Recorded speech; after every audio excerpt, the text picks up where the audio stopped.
بسم الله الرحمن الرحیم.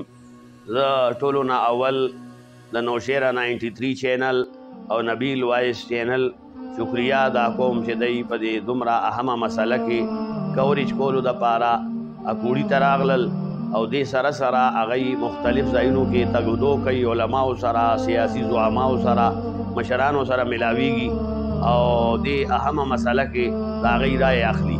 نو تاسو ته معلومه ده چې دا نن چې کوم احتجاج و دا خالصتا هغه د یو مسلمان د پیغمبر علیه صلات وسلام په سر باندې هغه غیرت او ننګ او ناموس کول دا یو بنیادی خبره ده.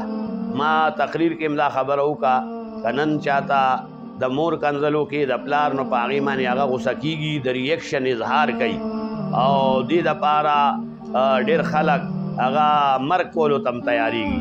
لیکن دا د مور او پلار نه زیات لویه خبره دا قرآن وی چې النبی اولا بالمؤمنین من انفسهم. نبی کریم صلی الله علیه وسلم ذات مبارک مؤمنانو ته د خپل ځان نه زیات نږدو پکار دی او حدیث کې مرادی چې لا یؤمن احدکم حتی اکون احب الیه من والده وولده والناس اجمعین، چې تر هغه پورې تاسو کامل مؤمنان نشئ ګرځېدی تر کومه پورې چې پیغمبر علیه صلات وسلام وی زه هغوی ته د هغوی د خپل ځان او د خپل اولاد او د خپل خپلوانو نه زیات محبوب نیم. نو دا یو بنیادی خبره ده. مسلمانانو خلاف یو عالمی سازش دی د 9/11 نه بعد مونږ ګورو په دې سیز کې ډېر زیات اضافه شوي ده. ټیک ده چې مخکې هم دا کیسوي هغه تاریخ کې شوي دي او لیکن 9/11 نه بعد مونږ وکتل چې هالینډ، کیلیفورنیا، ډنمارک او ګوانتانامو به جیلونو کې هغه د قرآن او د پیغمبر علیه صلات وسلام او د اسلام او د دینی شاعرو د جماعتونو چې کوم مناری دي د هغې په حوالې ډېر غلط موقف هغه مغرب اختیار کړی دی او توهین آمیز رویې هغه اختیار کړی دي. نو دا اوس د بهارت په دې کې چې دی نو پهل وکړو د بهارت چې PJP حکومت ته د مودي د هغې ترجمان یو زنانه شرما د هغې په نوم کې اخر کې راځي او ما په تقریر کې مو وی چې شرما نوم هم پښتو کې شرما، نو مطلب دا چې نوم هم د شرم دی. بهرحال هغې بدبخت د حضور علیه السلام په شان کې هغه ګډې وډې ویلي دي او سپې ټغېږي او پاس په اسمان کې هغه مارغان وی تیریږي. نو د دې بدبختې د توهین هغه ایس نقصان پیغمبر علیه السلام ته نه رسیږي، لیکن دا دی چې مونږ کې یو ننګ او ناموس او حیا او غیرت دا د اسلام او د شریعت په حوالې سره پکار دی. نو نن ټول ملک کې دې حوالې سره بلکې ټول عالم اسلام کې چې کوم غیرتمن خلک دي هغه احتجاج کړی دی. هغې سلسله کې د جمعیت علماء اسلام د پلیټ فارم د لاندې د مولانا سمیع الحق صاحب گروپ چې دی هغې په اکوړي کې یو لویه درنه هغه احتجاجي مظاهره وکړه چې په هغې کې زرګونو خلکو هغه شرکت وکړو او د هغې ټولو دغه خلاصه وه چې بهارت چې کوم غلط اقدام کړی دی په دې حوالې سره د حکومت پاکستان فوراً سفیر چې کوم دی ملک بدر کی او سفارتی تعلقاتو د بایکاټ اعلان دی وکړي او عام امت مسلمه بالخصوص د پاکستان چې کوم خلک دي ای د انډیا د مصنوعاتو بایکاټ وکړي.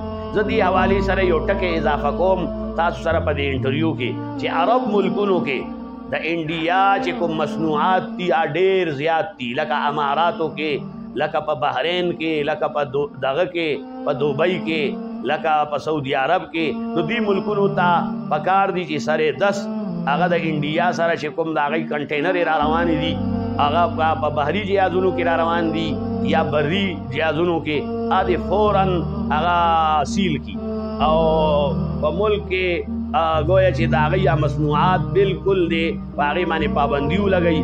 د هغې نتیجه به دا چې دنیا ټول د پیسې د نن سبا مادي او د مادیت نوم دی. نو ای ته به دومره لوی نقصان ورسیږي تجارتي خساره.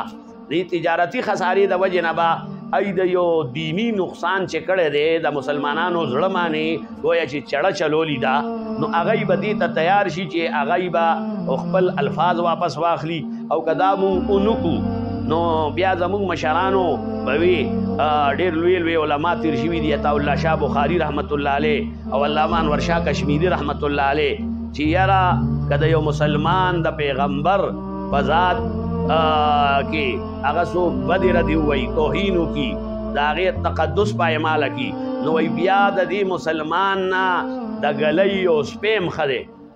د ګلۍ سپی په هغې باندې چې څوک وار وکړي که نه، نو هغه واپسي جواب کوي، ریئکشن کوي. نو بهرحال ټول امت مسلمه ته بالعموم دا زمونږ اپیل دی چې په دې سلسله کې د یو موټی شي.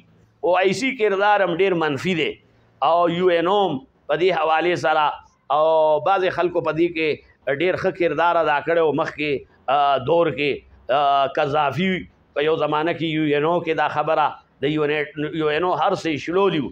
نو بهرحال دغه شانې نور ملکونو کې هم دا حیا او غیرت او ایمانی جذبه پکاره ده. بالخصوص حکومت پاکستان ته مونږ دا وایو چې تاسو فوراً یو اقدام خو تاسو داسې وکړو چې شهباز شریف د طرف نه ما سوشل میډیا کې چېرته خبره واورېده د چا د خولې نه، برای راست خو ما نه ده اورېدلي، خو زه د هغې تحسین کوم چې هغه ووایي چې یاره مونږ په هر څیز کمپرومایز کولی شو خو د حضور علیه السلام په ذات باندې. یعنی دا یو د مسلمان چغه ده، د زړه آواز دی، د عقیدې بیان دی. دغه شانې پرون ما اورېدلی دي چې دلته د پی ټي آی چې کوم مقامي عهدیداران دي، ناظم وغیره، هغوی چې کوم دی په دغه کې جهانګیري کې هغه دوی جلوس وباسلی دی ننم. نو دا د پیپل نیشنل جمعیت او د بریلی او د دیوبندي او د مقلد او د غیر مقلد د ډله بندۍ خبرې نه دي، دا د ټول امت مسلمه د یو موټی کېدو خبرې دي چې دې ټایم کې ټول عالم اسلام یو شي. بالخصوص 58 اسلامي ملکونه په دې کې یو مضبوط ټوس قدم اخیستی شي.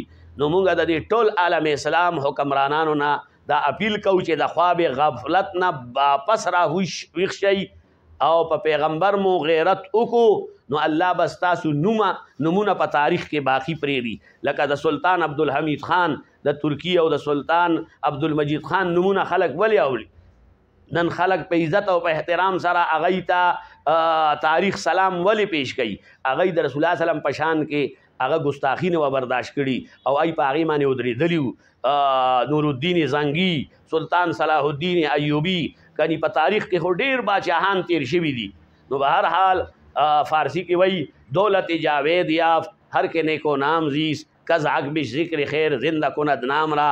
زه آخر کې بیا ویم چې زمونږ دا خولې دا خو د ګناهګارو خولې دي، کمزورې خولې دي. په دې باندې د حضور علیه السلام نوم مبارک د هغې راتللم ډېره لویه خبره ده.